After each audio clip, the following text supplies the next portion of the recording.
Perfect. All right. All right. Here we go. What's going on, guys? It is Madman Plant. Yep, you can bring that right on down, and then we'll talk right into there. We have a lot of podcasts coming up. StrangeFest is really popping off. I thought during 5:30, 6 o'clock hour, we see a lot of people, and we have been. There's performances on, there's music going, there's tattoo buzzing, there's food going around, tons and tons of beer. And right now I got Alana, an aerial artist who is outside rocking it.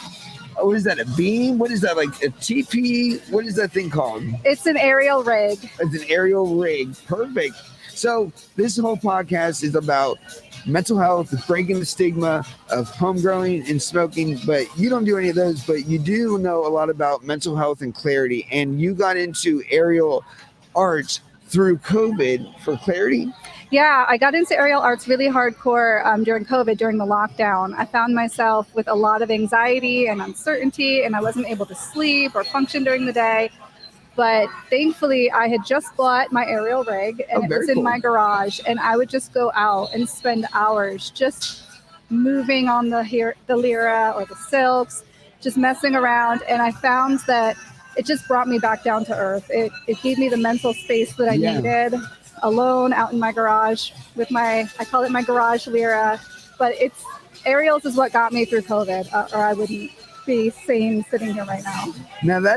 Now, do you have a pretty tall garage? Because the thing outside, you have a tall garage like that? They can fit one of those? No, my garage is about 14 feet. So I have a rig in my garage that's 14 feet high. But in my backyard, I have one like that that's 24 feet high. So. That is amazing. So where does the mental health really come in? How did you put the two and two together during COVID?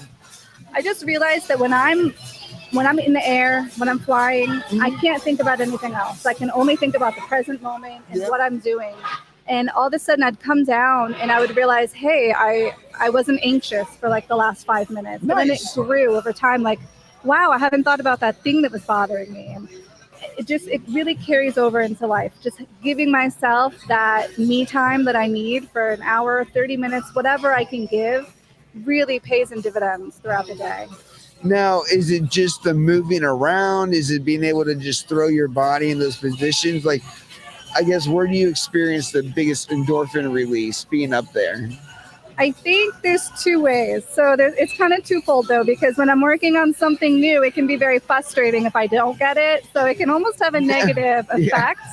But even if I go there, I make sure at the end that I just put on like 2 or 3 of my favorite songs, and I just close my eyes and I don't video myself. I don't judge myself. I just get up and I just move. Even if it's the most basic moves I've ever done, it's just being in that space with the music, just chilling out.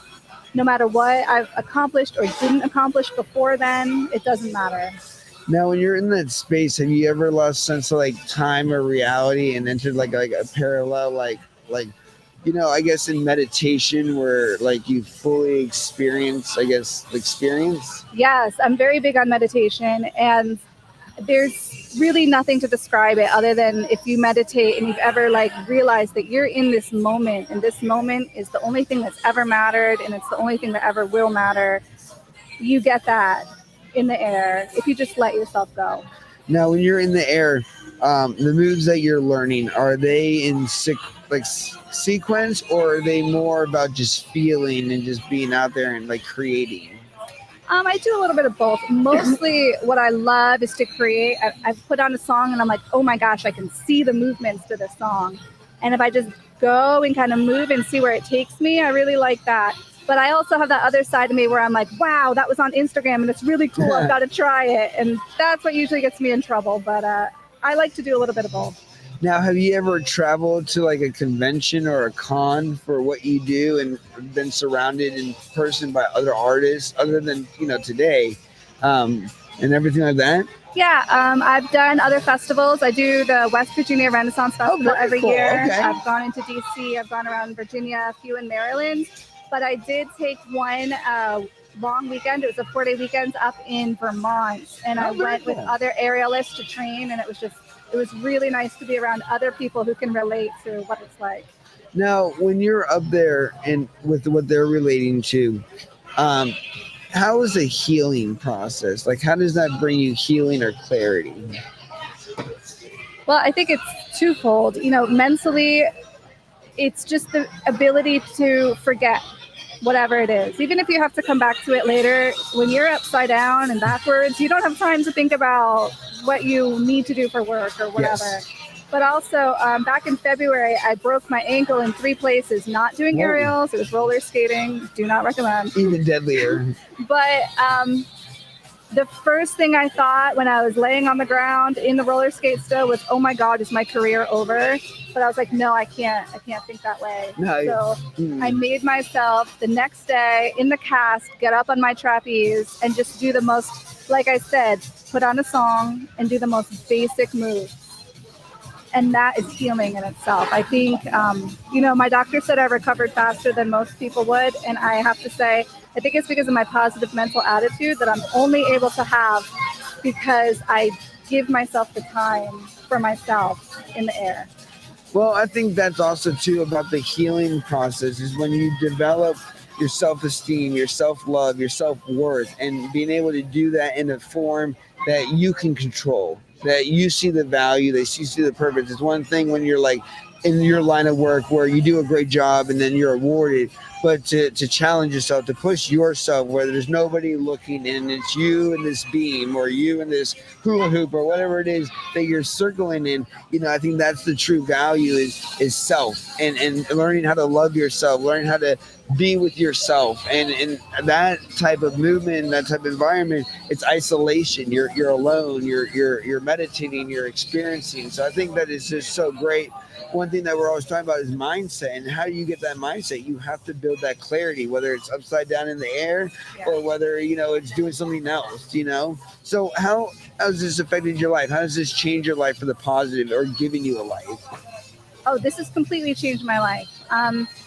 Before I ever started, my first class was a flying trapeze class in Washington, D.C. Before that, I never worked out. I never lifted. Pull up? No, not me. And I was afraid of heights. I was terrified. My husband and I were walking through downtown D.C. and I saw the flying trapeze school and I was like, oh my God, that's the most terrifying thing I've ever seen. I have to try it because I can't just sit here and be like, no, I would never do that. I'm too scared. That's not acceptable. So I tried it and I was a hot mess. But I did it. It was ugly. It was a mess, but I did it. And I just went one step at a time. So if I were to tell myself before me, I don't think she would believe who I am today. Like just this positive energy, but also the strength, the physical strength, but the mental strength that has come from my journey. That's amazing, and that's so much power. That's something you couldn't buy into, that you can't replicate, that it has to be true. And that's what we talk about all the time on the podcast is when you build that foundation and it means something and it is something, it takes you away to a level and experience that is like nothing else. And that changes your life. Jim Rohn, one of my very favorite motivational speakers, always says things change when you change.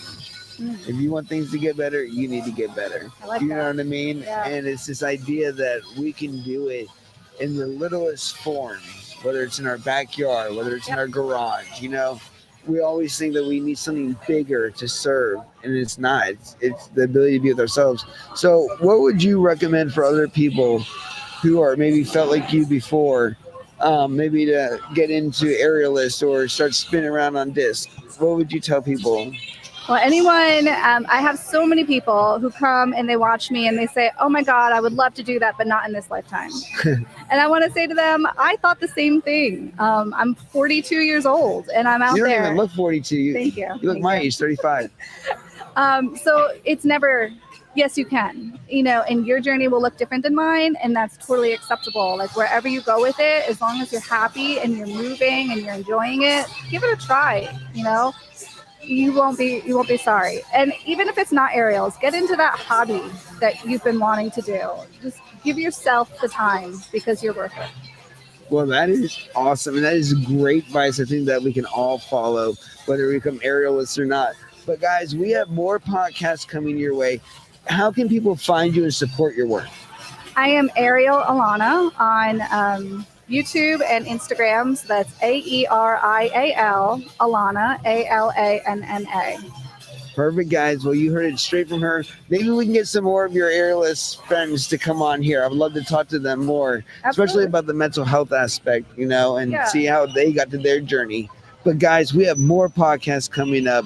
Strange Fest is awesome. And remember, check me out in LA next year in April for the American Auto Flower Cup. We got so much coming your way. We will see you very, very soon. Peace.